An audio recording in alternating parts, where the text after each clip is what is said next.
ಇನ್ನು ರೇಣುಕಾಸ್ವಾಮಿ ಕೊಲೆ ಪ್ರಕರಣದ ಏವನ್ ಆರೋಪಿ ಪವಿತ್ರ ಗೌಡ ಕೊನೆಗೂ ನಿರ್ಧಾರ ಮಾಡಿಕೊಂಡ್ರ.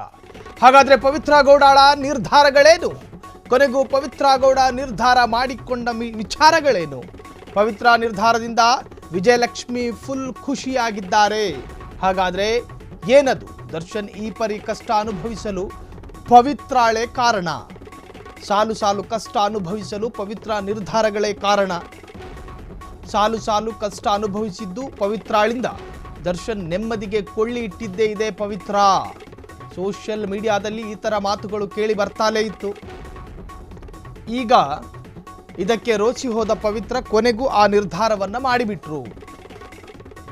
ಕೊನೆಗೂ ಪವಿತ್ರ ಗೌಡ ನಿರ್ಧಾರವನ್ನ ಮಾಡಿಯೇ ಬಿಟ್ರು ಎನ್ನುವಂತಹದ್ದು ಈಗ ಸದ್ಯದ ಚರ್ಚೆ. ಪವಿತ್ರ ನಿರ್ಧಾರದಿಂದ ವಿಜಯಲಕ್ಷ್ಮಿ ಫುಲ್ ಖುಷಿಯಾಗಿದ್ದಾರೆ. ಪಟ್ಟಣಗೆರೆ ಶೆಡ್ನಲ್ಲಿ ರೇಣುಕಾಸ್ವಾಮಿ ಎನ್ನುವಂತಹ ವ್ಯಕ್ತಿಯನ್ನ ಅತ್ಯಂತ ಬರ್ಬರವಾಗಿ ಕೊಲ್ಲಲಾಯಿತು. ಅದಕ್ಕೆ ಪ್ರೇರೇಪಣೆ ಮಾಡಿದ್ದು ಇದೇ ಪವಿತ್ರ ಗೌಡ.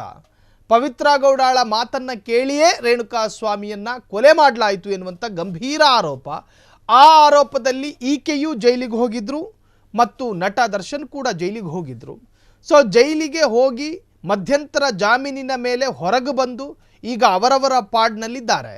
ಮೊನ್ನೆ ಕೋರ್ಟ್ನಲ್ಲಿ ಇಬ್ಬರು ಕೂಡ ಮುಖಾಮುಖಿ ಭೇಟಿಯಾದರು. ಆದರೆ ಸೊಪ್ಪು ಹಾಕಲಿಲ್ಲ ಈ ಹೆಣ್ಣು ಮಗಳಿಗೆ ದರ್ಶನ್.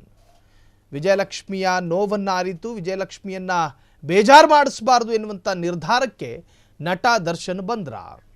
ಹಾಗಾದರೆ ಏನಾಗ್ತಾ ಇದೆ ದರ್ಶನ್ ಮತ್ತು ಪವಿತ್ರ ಗೌಡ ನಡುವೆ? ದರ್ಶನ್ ಲೈಫಿನಿಂದ ದೂರ ಉಳಿಯಲು ನಿರ್ಧಾರ ಮಾಡಿಕೊಂಡ್ರ ಪವಿತ್ರ ಗೌಡ. ದರ್ಶನ್ ಸಹವಾಸ ಬೇಡ ಅಂತಿದ್ದಾರ ಪವಿತ್ರ ಗೌಡ. ಪವಿತ್ರಾಳಿಗೂ ದರ್ಶನ್ ಬೇಡ, ದರ್ಶನ್ಗೂ ಪವಿತ್ರ ಗೌಡ ಬೇಡ. ಇಬ್ಬರಿಗೂ ಇಬ್ಬರು ಬೇಡ. ಇಬ್ಬರಿಗೂ ಬೇಕಾಗಿರೋದು ನೆಮ್ಮದಿ, ಇಬ್ಬರಿಗೂ ಬೇಕಾಗಿರುವಂತಹದ್ದು ಸುಖ, ಇಬ್ಬರಿಗೂ ಬೇಕಾಗಿರುವಂತಹದ್ದು ಕುಟುಂಬದಲ್ಲಿ ನೆಮ್ಮದಿ. ಹಾಗಾಗಿ ಪವಿತ್ರ ಗೌಡ ತನ್ನ ಸಲೀಗಂಡನಿಗೆ ಡಿವೋರ್ಸ್ ಕೊಟ್ಟಿದ್ದಾರೆ.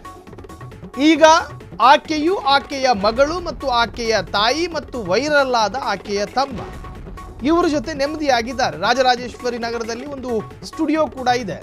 ವ್ಯಾಪಾರ ವಹಿವಾಟು ಅಂತ ಹೇಳಿ ಅದರಲ್ಲಿ ಬರುವಂತಹ ಕಾಸಲ್ಲಿ ಜೀವನ ಮಾಡಬಹುದು.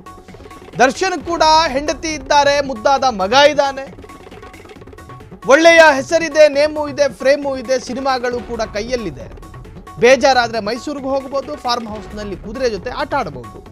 ಹೀಗೆಲ್ಲ ಇದ್ರೂ ಕೂಡ ಮತ್ತೆ ಯಾಕೆ ಪವಿತ್ರ ಗೌಡಳ ಸಹವಾಸ? ಹಾಗಾಗಿ ಪವಿತ್ರ ಗೌಡಳಿಗೂ ದರ್ಶನ್ ಬೇಡ, ದರ್ಶನಿಗೂ ಪವಿತ್ರ ಗೌಡ ಬೇಡ. ಇಬ್ಬರೂ ಕೂಡ ಈಗ ಸರಿಯಾಗಿದ್ದಾರೆ. ಇಬ್ಬರೂ ಕೂಡ ಇಬ್ಬರ ಜೀವನದಲ್ಲಿ ಬ್ಯುಸಿಯಾಗಿದ್ದಾರೆ. ದರ್ಶನ್ ವಿಜಯಲಕ್ಷ್ಮಿ ಮತ್ತು ವಿನೀಶ್ ಜೊತೆ ನೆಮ್ಮದಿಯಿಂದ ಇದ್ದಾರೆ. ಪವಿತ್ರ ಗೌಡ ಕೂಡ ತನ್ನ ಕೆಲಸ ಆಯಿತು, ತನ್ನ ಪಾಡಾಯಿತು ಅಂತ ಇದ್ದಾರೆ.